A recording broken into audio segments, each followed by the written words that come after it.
रंजू का देवर नहा रहा था और बाथरूम का कुंडी लगाना भूल गया था और बिल्कुल नंगा अवस्था में नहा रहा था।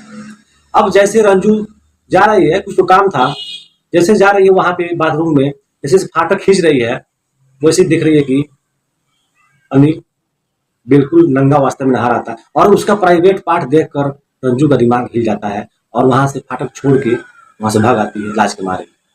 और अनिल भी लाज के मारे अपने हाथों से अपना प्राइवेट पार्ट दाब लेता है और लाज के मारे। आप सभी को नमस्कार, मैं अब्दुल सैफी, जो कि आप देख रहे हैं अब्दुल सैफी सफर। एक बार फिर न्यू कहानी के साथ। ये कहानी है मध्य प्रदेश की।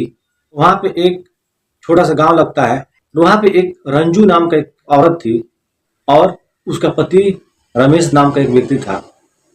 और रंजू का एक देवर था जो 20 साल का था और उसका नाम अनिल था।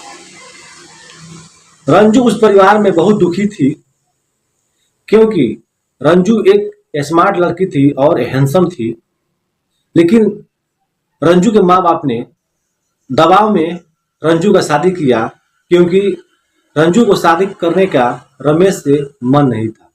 क्योंकि रमेश एक काला रंग का था और बिल्कुल नाटा सा था और रंजू एक स्मार्ट लड़की थी, उसको प्रदीप पसंद नहीं था। मगर उसके माँ बाप ने इसलिए वहां पे शादी कर दिया क्योंकि प्रदीप एक गवर्नमेंट टीचर था। अब रंजू तो अपने घर में रह रही थी मगर वहां पे वो खुश नहीं थी और अपने पति प्रदीप से वो कभी दिल खोल के प्यार नहीं की थी क्योंकि वो प्रदीप से प्यार करती नहीं थी। भले वो प्रदीप रंजू को जानता था, मानता था बहुत ज्यादा, क्योंकि रंजू एक स्मार्ट लड़की थी और प्रदीप उसके आगे बिल्कुल जीरो था। मगर ये था कि प्रदीप के हाथ में सरकारी नौकरी था। अब ऐसे रंजू का दिन वहां पे कट रहा था और एक बार होता क्या है, बाथरूम में रंजू का देवर जो अनिल था वो नहा रहा था और वो कुंडी लगाना भूल गया था। जैसे रंजू गई बाथरूम में, उसको भी कोई काम था, जैसे फाटक खोली, कुंडी तो लगा नहीं था, जैसे रंजू देखी तो शर्म के मारे फिर फाटक लगा दी। अब आगे होता क्या है, बाथरूम में रंजू का देवर नहा रहा था और बाथरूम का कुंडी लगाना भूल गया था और बिल्कुल नंगा अवस्था में नहा रहा था। अब जैसे रंजू जा रही है, कुछ तो काम था, जैसे जा रही है वहां पे बाथरूम में, जैसे फाटक खींच रही है, वैसे दिख रही है कि अनिल बिल्कुल नंगा अवस्था में नहा रहा था। और उसका प्राइवेट पार्ट देखकर रंजू का दिमाग हिल जाता है और वहां से फाटक छोड़ के वहां से भाग आती है लाज के मारे। और अनिल भी लाज के मारे अपने हाथों से अपना प्राइवेट पार्ट दाब लेता है और लाज के मारे वह वहां पे बैठ जाता है। अब रंजू जब से अनिल का प्राइवेट पार्ट देखी थी, वो हैरान थी, परेशान थी कि यह अनिल मेरे लायक है और हमको यह संतुष्ट कर देगा। अब क्या हुआ कि अनिल लाज के मारे बाथरूम से आ नहीं रहा था, धीरे धीरे आता है और अपना कपड़ा पहनता है और मार्केट के लिए निकल जाता है। घर पे जैसे आता है, रंजू कोई न कोई बहाना बनाकर अपने देवर अनिल से हर बातों बात में अपने देवर से मजाक करती है और वो चाहती है कि मेरे जाल में वो फंस जाए। अब वहां पे होता क्या है, जैसे अनिल रंजू के सामने आता है, वो क्या करती है, अपने सीने से दुपट्टा को खींच देती है और दिखाती है अनिल को। लेकिन अनिल यही समझता था कि मेरी भाभी है और कभी वो गंदा निगाह से अपनी भाभी की तरफ देखा भी नहीं था। अब रंजू काफी परेशान थी। अब उस अपने देवर अनिल को कैसे भी करके अपने जाल में मैं फंसा लूं।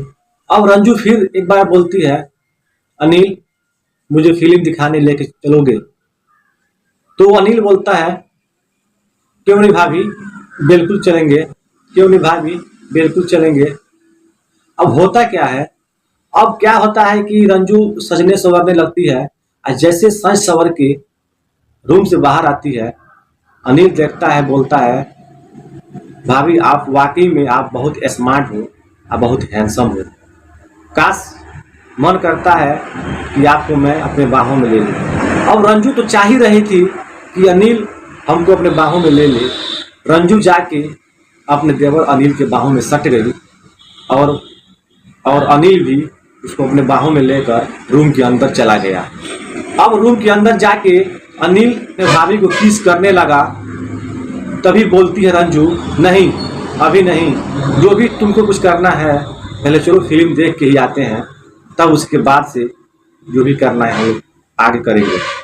अब ये लोग फिल्म देखने आते हैं और एक ही सीट पे बैठ के ये लोग फिल्म देखते हैं और अपना मौज मस्ती करते हैं।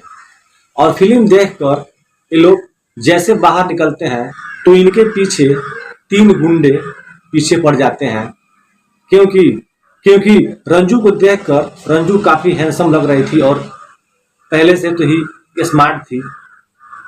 अब जैसे ये लोग चलते चलते आते हैं, एक बीच में एक रोड पड़ता है, बिल्कुल सुनसान रहता है। वहां पर वो तीनों गुंडे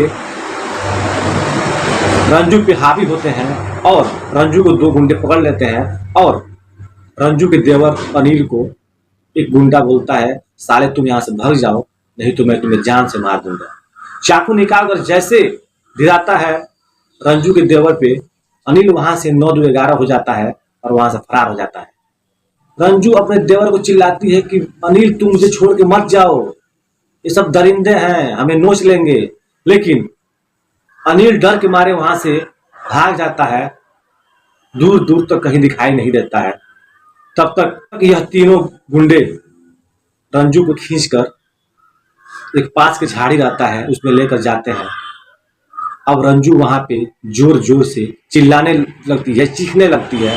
तब तक उसका पति प्रदीप अपने दोस्त के साथ रास्ते से आ रहा था और जब जोर जोर जब चीखने की आवाज सुना, उसको लगा कि यह आवाज जाना पहचाना हुआ लगता है और तेज वो लोग आने लगे। जैसे वहां पे पास में पहुंचते हैं, रंजू के पति प्रदीप देखता है ये तो रंजू है, ये तो मेरा पत्नी है।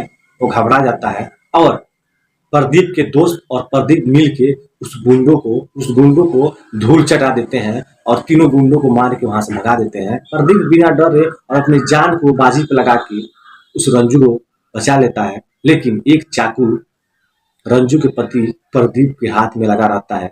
अब रंजू क्या करती है, अपने दुपट्टा को फाड़ती है और अपने पति प्रदीप के हाथ में बांधती है और प्रदीप के सीने में सट जाती है। और वह सोचती है कि मैंने जो पति को जिंदगी भर निकम्मा समझा, अपना लायक नहीं समझा, लेकिन ये मेरा भूल था। और प्रदीप अपने पत्नी रंजू को घर लेके आता है और रंजू अपने पति को जान से भी ज्यादा मानने लगती है, जानने लगती है और जो सोचती है कि मेरे माता पिता ने शादी किया प्रदीप से, बहुत अच्छा किया। अब रंजू अपने पति के साथ खुश रहने लगती है और वही देवर जब घर पे आता है बोलता है, भाभी आपका वादा क्या हुआ? वही रंजू बोलती है, मेरे सामने से हट जाओ कमीना, मेरा पति मेरा परमेश्वर है, मैं उसके खिलाफ कभी जा नहीं सकती। ये कहानी अगर आप लोगों को अच्छी लगी हो तो इस वीडियो को आप ज्यादा से ज्यादा शेयर करें और वीडियो को लाइक करें। और आप लोग नए हैं तो इस चैनल को सब्सक्राइब करें, क्योंकि इस वीडियो से बहुत औरतों को सीख मिलेगा और बहुत जेंट्स को भी सीख मिलेगा। Thank you.